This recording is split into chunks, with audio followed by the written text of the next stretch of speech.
আসসালামু আলাইকুম প্রিয় ওমান প্রবাসী বাংলাদেশি ভাইরা, আশা করি সবাই সুস্থ এবং ভালো আছেন। এই ভিডিওর মাধ্যমে ওমানের কয়েকটি গুরুত্বপূর্ণ আপডেট নিউজ সম্পর্কে জানিয়ে দেব। প্রথমেই জানিয়ে দেব, ওমান থেকে পুনরায় চালু হলো যুক্তরাষ্ট্রের ভিসা। এদিকে ওমানে চাকরির ক্ষেত্রে ফের ওমানীকরণের পরিকল্পনা। পরবর্তীতে জানতে পারবেন ভিসার মেয়াদ শেষ হলে ওমান ফিরতে পারবেন না প্রবাসীরা। এবং সর্বশেষে জানিয়ে দেব ওমান সরকারের নতুন সিদ্ধান্ত, কর্মহীনের আশঙ্কা লাখো প্রবাসীর। প্রথমেই জানিয়ে দেব, ওমান থেকে পুনরায় চালু হলো যুক্তরাষ্ট্রের ভিসা। দীর্ঘদিন বন্ধ থাকার পর অবশেষে যুক্তরাষ্ট্রের ভিসা চালু করল ওমানের মার্কিন দূতাবাস। মঙ্গলবার মার্কিন দূতাবাস মাস্কাট জানিয়েছে যে এখন থেকে নিম্নলিখিত শর্ত পূরণ করে অনলাইনে ভিসার আবেদন করতে পারবেন। এখন থেকে নন অভিবাসী ট্যুরিস্ট অথবা ব্যবসায়ী ইন্টারভিউ ওয়েবার প্রোগ্রামের মাধ্যমে নির্দিষ্ট শর্ত মেনে নির্দিষ্ট ক্যাটাগরিতে ভিসার আবেদন করতে পারবেন। আবেদন করে ফি পরিশোধ করার পর আবেদনকারীর ইমেলে একটি ডকুমেন্টস পাঠানো হবে এবং উক্ত ডকুমেন্টস নিয়ে দূতাবাসের ড্রপ বক্সে জমা দিতে হবে।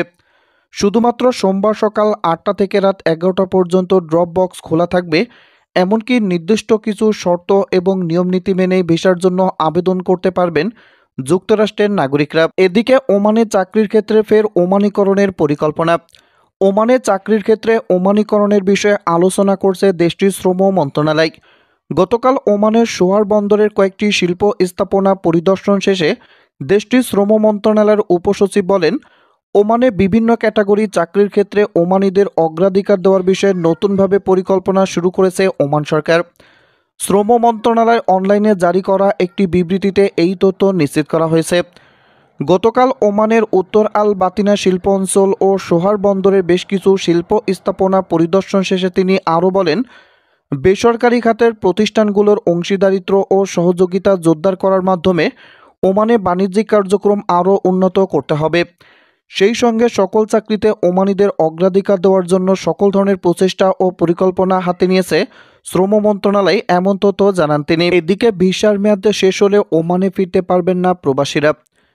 ওমানের প্রবাসী কর্মী যাদের ভিসার মেয়াদ শেষ হয়ে গিয়েছে তারা আর কখনো ওমানে ফিরে আসার অনুমতি পাবেন না বলে জানিয়েছেন দেশটির সুপ্রিম কমিটির সদস্য ব্রিগেডিয়ার জেনারেল সাইদ আল আজমি। আজও সুপ্রিম কমিটির এক সংবাদ সম্মেলনে তিনি এই কথা বলেন। ব্রিগেডিয়ার আল আজমি বলেন, বর্তমানে পরিবারের জন্য ভিসা প্রদান স্থগিত করা হয়েছে। যদিও পরিবারের জন্য প্রবেশযোগ্যতা কেবল বৈধ রেসিডেন্স কার্ডধারীদের জন্য প্রযোজ্য রয়েছে। তিনি সুপ্রিম কমিটির নির্দেশনা মেনে চলার কারণে নাগরিক এবং প্রবাসীদের ধন্যবাদ জানান।